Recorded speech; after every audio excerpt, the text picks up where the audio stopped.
नमस्कार दोस्तों, मैं हूं वंदना भारती और आप देख रहे हैं कमोडिटी इनसाइट्स। आज 27 अक्टूबर है और इवनिंग एडिशन में मैं थोड़ी सी बातें बस यहां पे अपडेट करना चाहती हूं, क्योंकि यहां पे जिस तरीके से एक्सपेक्टेशन थी मार्केट वैसे ही मूव कर रही है। गोल्ड में एक फॉल आ रहा है।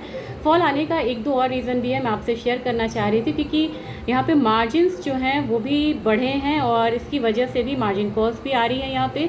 और फिर से पहले यहाँ पे एक करेक्शन आ रहा है। और साथ में आपसे एक डेवलपमेंट मैंने कहा था कि वीकेंड में या अगले हफ्ते एक यहाँ पे डेवलपमेंट है। एक तो यहाँ पे शटडाउन ख़त्म हो सकता है, इसकी भी यहाँ पे एक उम्मीद है। दूसरी उम्मीद है कि इस हफ्ते यहाँ पे चाइना और यूएस के बीच में बात हो रही है, तो टैरिफ टेंशन जो है वो थोड़ा सा यहाँ पे ईज़ होता हुआ दिख रहा है। हालांकि ये इतना आसान नहीं है, लेकिन मार्केट इस पर रिएक्ट कर रही है।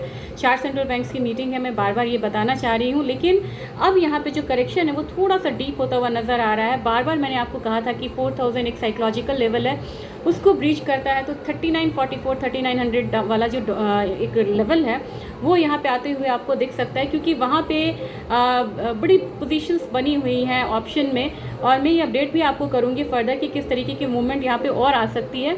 तो अपना बाजार जो है मैंने कहा था 1,22,000 1,21,000 1,21,000 के करीब ऑलरेडी आ गया है। 2000 पॉइंट के यहाँ पे फॉल है, तो अब यहाँ पे जो नेक्स्ट लेवल है, अगर 1,21,000 से नीचे की क्लोजिंग होती है तो 1,19,000 का जो स्तर है वो आता हुआ हम यहाँ पे देख सकते हैं। वही यहाँ पे एक सपोर्ट की तरह काम करेगा। सिल्वर की फॉल जो है वो ज़्यादा यहाँ पे डीप होती हुई नज़र आ रही है।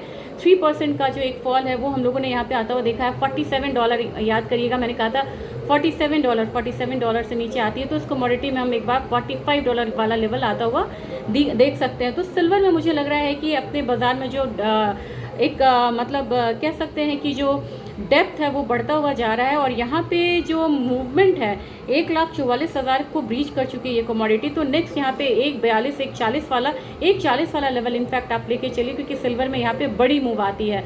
तो मेरे ख्याल से सिल्वर में भी एक करेक्शन जो है वो यहाँ पे बनता हुआ नज़र आ रहा है। लेकिन इस हफ्ते फिर से एक जो बाइंग है वो निचले लेवल पे आपको आती हुई दिख सकती है। क्रूड ऑयल की बात की जाए, क्रूड ऑयल में अपसाइड है, और क्रूड ऑयल में अपसाइड है तो मुझे लग रहा है कि 0.7% का अपसाइड है। 5600 के लिए मैं अभी भी मुझे लग रहा है कि 5600 तक प्राइसेस जो हैं वो एक बारी यहाँ पे आ सकता है अपसाइड में। और नेचुरल गैस की बात की जाए, नेचुरल गैस से मैंने आपको बोला था 300 को ये चेज़ करेगा, तो 300 को ही यहाँ पे चेज़ करती हुई कमोडिटी दिख रही है। 300 से 305 तक का जो लेवल्स है वो यहाँ पे आता हुआ दिख सकता है। एक चीज़ आज देखने को मिला है कि जिंक में आज थोड़ा सा प्रॉफिट बुकिंग है, तो सिल्वर के उस पर मैंने कहा है कि 304 305 का लेवल आ सकता है।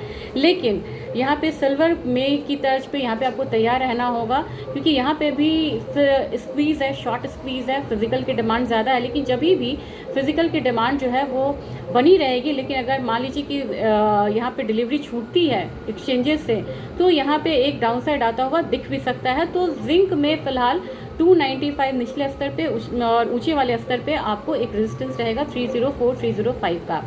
एल्यूमिनियम अगेन यहाँ पे एल्यूमिनियम में मैंने आपको 271 वाला 269 वाला इनफैक्ट लेवल बोला था, वहाँ पे ब्रीच करती हुई कमोडिटी 270 से ऊपर गई है। और मैंने आपको कहा था कि दो कमोडिटी मुझे बहुत अच्छी लग रही है और उसमें एल्यूमिनियम भी है, क्योंकि इसने अभी आउट परफॉर्म नहीं करा है। तो अब एल्यूमिनियम की बारी है।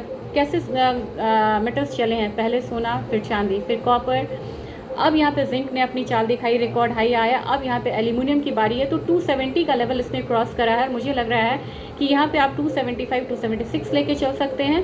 रही बात यहाँ पे लेड की, तो लेड एक रेंज में है और मुझे लग रहा है कि आज इसने ज़बरदस्त तेज़ी दिखाई है, तो 185 आउटसाइड ऊपर की तरफ रह सकता है। डेटा आने में यहाँ पे दिक्कत हो रही है, डेटा आज रिलीज़ नहीं हुआ, इस बात को ध्यान में रखिएगा। शटडाउन है, इंपॉर्टेंट डेटा को यहाँ पे डिले किया जा रहा है, इससे मार्केट को अपडेट नहीं मिल रही। इसकी वजह से भी यहाँ पे गोल्ड में एक फॉल है और मार्जिन कॉल्स आ रही है, क्योंकि अब यहाँ पे लोग कैश पे बैठना प्रेफर करेंगे थोड़ा बहुत। और पैसा कहाँ जा रहा है, पैसा मैं आपको बता दूँ, अभी इक्विटी में आपको पैसा वापस आया है और आपको डॉलर इंडेक्स में तो यहाँ पे गिरावट है, लेकिन ट्रेजरी में जो बाइंग है वो चल रही है। तो ये आज का अपडेट था, हो सकता है आपको ये अपडेट अच्छा लगा हो। इसे ज़्यादा से ज़्यादा स्प्रेड करिएगा, शेयर करिएगा और सब्सक्राइब करिएगा, ताकि कमोडिटीज़ में जो ट्रेड कर रहे हैं, खासकर ट्रेडर्स हैं, उनको ये हेल्प कर पाए। और दूसरी चीज़ ये है कि सिल्वर की यहाँ पे लॉन्ग टर्म वीडियो के लिए मैंने कहा था, मैं कोशिश करूँगी वो वीडियो जल्दी से जल्दी शेयर करने का, क्योंकि काफ़ी सारे कमेंट्स आए थे कि उन्हें लॉन्ग टर्म निवेश के लिए सिल्वर का वीडियो चाहिए। Thank you.